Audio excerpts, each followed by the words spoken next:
Bienvenue sur une introduction à l'éthologie. Commençons déjà par l'étymologie du mot éthologie. Alors ça vient du grec ethos qui veut dire mœurs, coutumes, habitudes, et de logos qui veut dire la connaissance.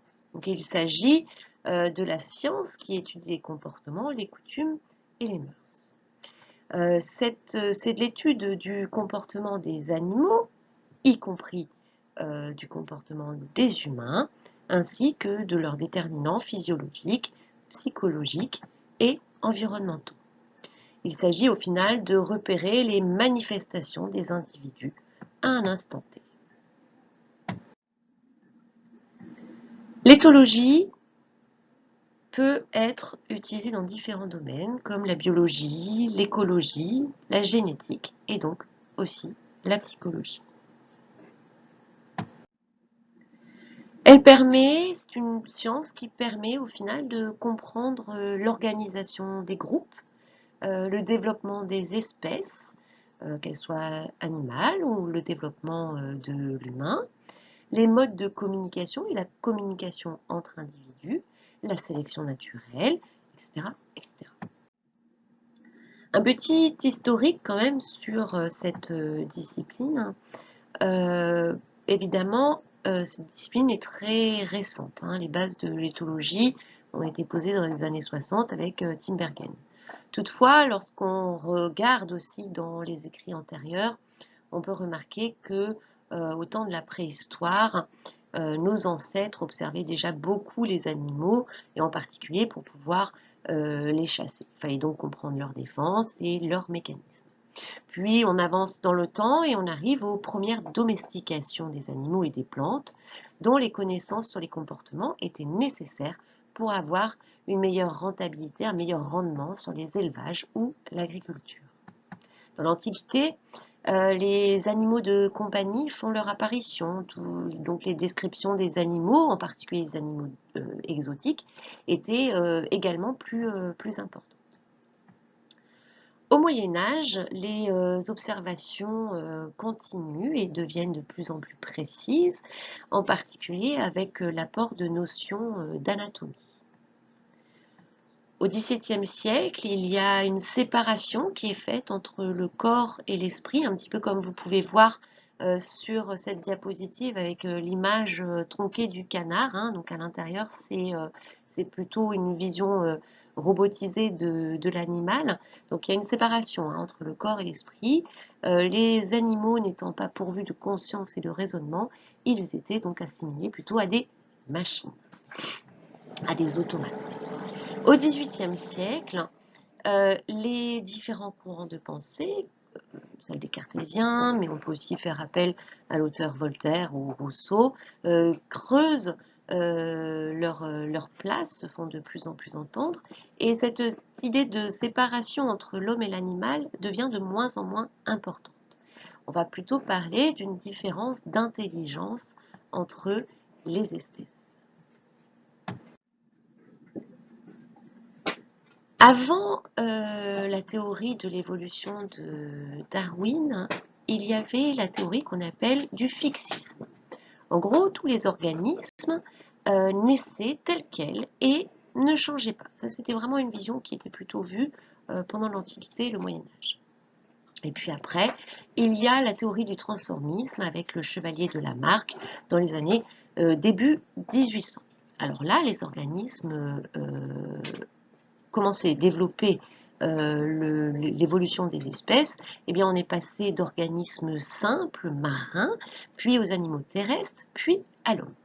Pour le chevalier de Lamarck, la girafe par exemple, avait un long cou parce que tout au long de sa vie, elle s'adaptait en faisant grandir son cou. Ou, pour vous donner un autre exemple, le fait d'essayer de s'enfuir, eh bien les espèces ont mis des ailes comme les oiseaux.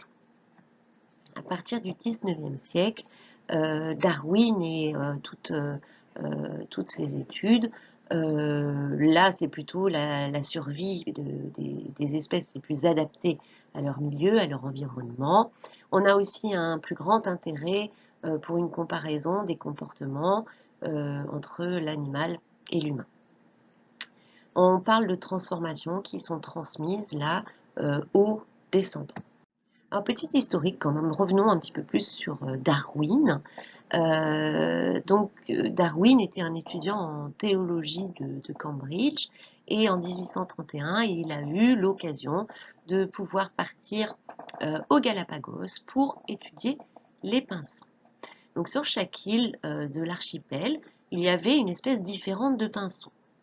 Donc il s'est posé la question de pourquoi autant de changements sur chaque île. La compétition peut-être qui permet une meilleure suivi de l'espèce par rapport à d'autres. Cependant, on peut nuancer aussi les apports de Darwin. Les transformations se font pendant la reproduction et non pas pendant la vie de l'individu tel qu'il a pu, le dire. De plus, ces changements sont quand même très aléatoires. Les changements sont dus beaucoup finalement à un apprentissage de l'individu et ne se transmettent pas forcément aux générations suivantes. En tout cas, Darwin a été là pour poser les arbres généalogiques et ça a été vraiment le monsieur qui a introduit toute cette science de la généalogie. À partir du 19e siècle, on a, pour le coup, avant même que la discipline apparaisse, les premiers éthologues. Donc au 19e siècle et 20e siècle, les observations, comme je vous disais, sont de plus en plus précises avec les avancées des sciences et de la médecine. Les observations, on observe vraiment les apprentissages chez les animaux. On essaye d'observer aussi les comportements qui sont plutôt acquis que ceux qui sont plutôt déterminés ou aussi appelés innés. On observe aussi les émotions chez les animaux. Donc on se rend compte quand même qu'il y a une part émotionnelle qui existe chez eux, y compris chez l'humain. Avant de voir finalement, comme vous pouvez voir à gauche de cette diapositive, en haut vous avez Tinbergen et Lorentz qui ont été vraiment les grands fondateurs de l'éthologie moderne. Avant de voir aussi également au milieu à gauche Pavlov et Watson sur la droite et en dessous à gauche Thorndike et Skinner, nous verrons vraiment toute l'évolution de cette discipline. Mi-1800, nous avons Spalding qui, lui, travaille vraiment sur ce qu'on appelle le phénomène d'empreinte, ou appelé aussi imprégnation. Donc là, imaginez que tout oisillon qui sort de l'œuf suit n'importe quelle image en mouvement. Tout comme il découvre que les poussins visent juste lorsqu'ils picorent, même sans qu'il y ait eu aucun apprentissage. Spalding a également posé le phénomène qu'on appelle phénomène d'isolement sensoriel. Il montre en particulier que les hirondelles savent voler même si elles sont élevées en cage. Les poussins aiment, quant à eux, suivre les insectes. Et il y a aussi une crainte générale de ces espèces pour les rapaces. Un deuxième auteur aussi très influençant, qui est plus âgé que Spalding, c'est von Uexküll, excusez-moi pour la prononciation. En tout cas, il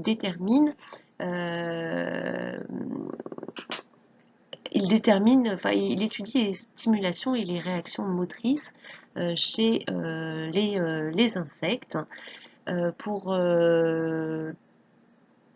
Pour lui, donc il étudie les tiques et en fait, il remarque que elles perçoivent et elles utilisent successivement la lumière pour monter sur les herbes et se poster à l'affût. Elles utilisent aussi l'acide butyrique émis par les mammifères qui déclenchera le comportement de se laisser tomber sur finalement un autre potentiel pour pouvoir le piquer. Dernier indice de ces tiques, il va utiliser également la température des individus autour pour savoir où enfoncer son rostre. Là, évidemment, où les vaisseaux sanguins sont proches de la peau. Donc pour lui, l'animal vit quand même dans un monde différent que le nôtre. Il y a le monde appréhendé et le monde agi sur lequel il va pouvoir interagir. Heinz Ross, quant à lui, étudie l'homologie appliquée aux caractéristiques morphologiques des espèces et qui est transposable sur les comportements. L'homologie, c'est les similitudes dues à une ascendance évolutive commune, c'est-à-dire les arbres évolutifs des espèces. Ce courant de pensée donnera plus tard ce qu'on appelle les Fixed Action Patterns, autrement dit les actions propres des espèces. On le verra un petit peu plus loin dans un autre cours en présentiel. Von Fritz, lui, est au contraire pas du tout d'accord avec les prédécesseurs sur l'idée que les animaux sont dits inférieurs puisqu'ils sont perceptivement plus pauvres que nous humains. Il montre, par exemple, la vision des couleurs chez les poissons.